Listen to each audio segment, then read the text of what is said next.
Hello students, a warm welcome to all of you in ITLS Academy. In today's lecture, we will discuss about the electrophoresis. Okay, so we start today's lecture. Now we start today's lecture. First we understand what is a dielectrophoresis. Dielectrophoresis is a phenomena where we apply the force on polarizable particle when these polarizable particles is placed on a non-uniform electric field. Okay, what is a dielectrophoresis? Dielectrophoresis is a phenomena where we apply a force on a polarizable material or particle when this polarizable particle is placed on a non-uniform electric field. Okay, this force either attractive or repel the particle. Okay, whenever we apply the force, then this force may be attract the particle, maybe repel the particle. Okay, this is this repulsion and attraction is depend on the relative polarity of the particle with the surrounding medium. This force arises because different regions of the particle experience various electric field strength leading the movement within a electric field. Okay, basically what is a dielectrophoresis? Dielectrophoresis is a separation technique. This technique is used to separate the nanoparticles, cells and other biomolecules. Okay, the basic principle of this technology is based on a electric field. In this technology, in this techniques, the small biomolecules are separated under the electric field. Okay, in here we use the non-uniform electric field. Non-uniform electric field for the separation of biomolecules. Okay. Due to this force, these biomolecules may be attract, may be repel. This is the reflection, and the reflection and attraction is completely depend upon the polarity of the particle and polarity of particle with the surrounding medium. Okay, in this technology forces arises. This forces arises due to this forces arises from different region of a particles. Okay, due to this force arises, the electric field is vary. The strength of the electric field is vary. Okay, due to this variation, the molecules will separate out or move in the electric. In this technology, forces arises from the different region of the particles. Okay, why this forces arise? Because the different region of this particle experience the different electric field strength. Because here we use the non-uniform electric field, that's why the different region of this particle experience the different electric field, and due to this different electric field, this force is generated or arises, and due to this process the molecule will move in this non-uniform electric field. Okay, in nanotechnology, dielectrophoresis has become a key technique for manipulating or sorting the nanoparticle, cells or biomolecules without the physical contact. which is particularly used for lab on a chip application, single cell analysis, and nanoparticle. What is a dielectrophoresis? Dielectrophoresis basically a separating and modification technique. This technology plays a most important role in a nanotechnology. Why? Because here we separate the molecule without any physical contact. In this technology, in this technique, forces generated by the different region of the particles, because the different region of the particle experience the different electric field strength. Due to this process, the force is generated, and due to this,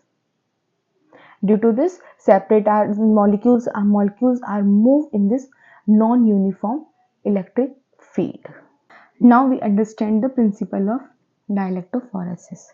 Okay, in the DEP, that is a dielectrophoresis, the particles movement in an electric field is based on a dielectric property of both particle and surrounding medium. The basic principle of dielectrophoresis is depend upon the dielectric property of material. Okay, in normal electrophoresis process, we separate the molecules on the basis of their net charge, but in dielectrophoresis we separate the molecule on the basis of their dielectric property. Okay, the Clausius-Most effect determine whether the particle will experience positive dielectrophoresis or negative dielectrophoresis. First, we understand positive dielectrophoresis. When a particle move towards the region of high electric intensity, then this particle is known as a positive dielectrophoresis. Then negative electrophoresis, when the particle move away from the region of high electric field, then that is known as a negative dielectrophoresis. Suppose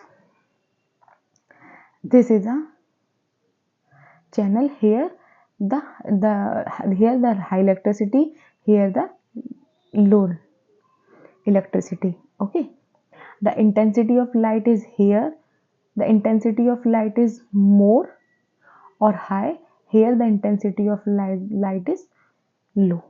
Okay, or this is a particle. If our particle move in this direction or move towards the high electric field, then this is known as a positive dielectrophoresis. Okay, whenever this molecule move towards the low electric field, then this process is known as a negative dielectrophoresis. First, we understand some terminology. First, polarization. The dielectric field causes a particle to become a polarized, meaning it develops a slightly positive or negatively charged separation. First, polarization. The electric field causes the particle to become a polarized, meaning it develops slightly positive or slightly negative charge. That is very helpful for the separation process. Next, non-uniform field. In this technology, we use a non-uniform electric field. Means the field strength varies from point to point. Next, attraction and repulsion. The direction of force depend on different polarizability between the particle and medium. First, positive dielectrophoresis. Second, negative dielectrophoresis. Positive dielectrophoresis, the particle is moved towards the high strength. Okay, this happens when the particle is more polarizable than the medium. If our particle is more polarized than the medium, then our molecule will move towards the high electric field. Okay, whenever our molecules is less polarizable than the medium, then our molecules is moved towards the low intensity electric field, and this is known as a negative dielectrophoresis. Okay, now we understand the dielectrophoretic forces. First, electric field gradient. Okay, in dielectrophoresis we use a non-uniform electric field. It means the intensity of the electricity is vary. Next, particles dielectrophoresis property. The particle's permeability and conductivity influence how strongly it responds to the field. Next, medium's dielectrophoresis. Mediums. Next, medium dielectric property. The medium surrounding the particle also play a role. The difference in permeability between the particles and medium largely depend the direction and magnitude of the dielectrophoresis force. Next, frequency of applied field. The force can be controlled or by adjusting the frequency, which affect how the particle polarize in the response to the electric field. These are the dielectrophoretic forces. First, electric field gradient. Next, particles dielectric property. Next, mediums dielectric property, and frequency of applied fields.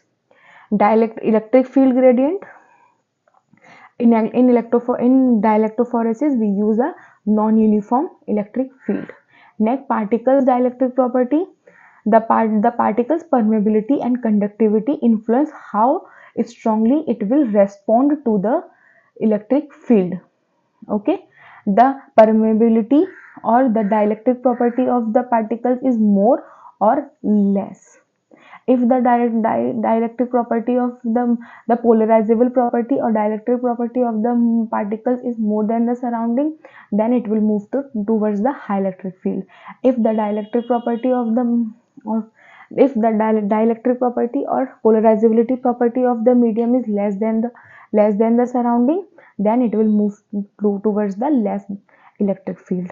Okay, next, medium dielectric property. The medium dielectric property is also plays a most important role because of the dielectric property of the surrounding affect the movement of the particle. No. Next, frequency of the applied phase. Next, frequency of the applied fields. The force can be controlled or adjusting the frequency, which affect how the particle polarize in the response electric field. Next, frequency of applied field. The force can be controlled by adjusting the frequency, which affect how the particle polarize in response to the field. Okay, now we understand the polarization and force generation. Okay, whenever we place a particle in non-uniform electric field, then a electric dipole is induced. This electric dipole is induced in the particle. This particle may be slightly positively charged or slightly negatively charged. Okay, the different region of this particle experience the different electric field. Due to this, a force is generated.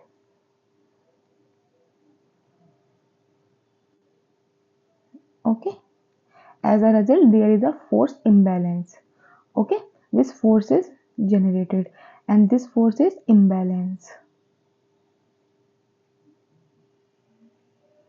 And due to this process, this particle is moved. Now this molecule is moved maybe high intensity area, maybe low intensity area. Okay, this induced movement is depend upon the dielectric property of the particle and surrounding, as well as frequency of applied electric field. Okay, means whenever we place this particle in non-uniform electric field, then electric dipole is induced in this particle. Okay. Okay, due to the non-uniform field, the every region of this particle experience the different electric field. Okay, and due to experience the different electric fields, our forces generated. This force is imbalance, and due to this imbalancing force, particle will move to maybe towards the high intensity area, maybe low intensity area. The movement of the movement of particle is depend upon the dielectric property of both particle as well as surrounding. Now we understand the implementation of dielectrophoresis. Okay, we implement the dielectrophoresis in microfluidic devices such as lab on a chip devices. Okay, here we create a non-uniform electric field. Okay, particles within a fluid can be moved, trapped, or sorted via the manipulation of electric field frequency and strength. Okay, for implementation, first we design the electrode. Okay, electrodes are designed in a specific pattern. This pattern such as interdigital array, constricted channel to create a special varying electric field. Next, application of alternative current. Here we apply the AC signal to create or to generate the electric field, which is helpful to induce the polarization in particles. Next, particle manipulation. By varying a frequency, amplitude and geometry of electric field, particles can move towards and away from the high electric region. Shorted, even concentrated in a specific region of the chip. Concentrated in the specific region of the chip. Next, real-time control. The dielectrophoresis system can be adjusted in real time, allow the precision control over the particular particle's movement, which advantage for sorting and analyzing the applications. Okay. Now we understand the advantages of dielectrophoresis. First, non-invasive manipulation. Next, high selectivity, compatibility with lab on a chip system, precision and control, and scalability and integration. Okay. First, non-invasive manipulation. Dielectrophoresis is a label-free technique. In this technology, we does not require a chemical modification, preserving particular functionality. Next, high selectivity. Dielectrophoresis can distinguish a particle on the basis of subtle differences in their dielectric property. Okay, by the help of this technology, we easily separate out the biological cells, nanoparticles, and macromolecules. Compatibility with lab on a chip system. Dielectrophoresis is highly compatible with miniatured automatic system, which makes it ideal for application in diagnostic, single cell analysis, and biosensing. Next, precision and control. Dielectrophoresis provide a high degree of spatial and temporal control over the molecule movement, allow the precision manipulation at nano. Next, scalability and integration. While the dielectrophoresis can readily integrated into the micro and nanofluidic devices. Okay, and making it scalable and commercial uses in medicine, medical devices, and diagnostic platform. These are the application of dielectro. Now we understand the application of dielectrophoresis. First, single cell sorting and analysis. Dielectrophoresis can sort the cells at single cell level based on differences in cell membrane property, which influenced by the factor like health, disease state, and type. Next, cell separation in diagnostic. Dielectrophoresis based microfluidic device can isolate the specific cell type from complex samples, and these samples may be circulating tumor cells. From samples we collect from circulating tumor cells from blood in a cancer diagnostic. First, protein and DNA manipulation. By turning the frequency Dielectrophoresis can separate or concentrate different biomolecules for the use in genetic analysis or drug discovery. Next, biosensor. Dielectrophoresis can be used to detect, quantify the biomolecule by monitoring their movement in an dielectric field. Next, drug delivery. Dielectrophoresis can be used to deliver the drug to specific cells or tissues. Next, live-on-a-chip devices. Dielectrophoresis is used in microfluidic devices for various tasks such as sorting, filtering, and concentrating the particles. Next, dielectrophoresis in microfluidic. Dielectrophoresis has been extensively integrated in microfluidic system, allow for lab-on-a-chip devices for compact, efficient, and capable of performing complex analysis. In these systems, dielectrophoresis can reduce the sample volume and enhance the throughput and efficiency. Okay. First, we discuss how dielectrophoresis reduce the sample volume. While focusing and manipulating the particle within a small chamber, dielectrophoresis reduce the volume of the sample and reagent required, which is critical application like clinical, which is critical in application like clinical diagnostics. Okay, next, enhance the throughput and efficiency. Dielectrophoresis waste system can process multiple samples in parallel, increasing the throughput for high demand application in drug screening and genetic testing. Okay, now we understand the challenges and future direction. First challenges is complexity in particle property. Second, miniaturization and power requirement. Next, standardization and integrations. These are the challenges and future directions. Okay, this is all about today's lecture. Please follow IDLS Academy on Instagram, Facebook, Twitter, YouTube, WhatsApp, LinkedIn, and also get it on Google Play Store. Thank you so much for watching my video. Please like, share, and subscribe IDLS Academy. Thank you.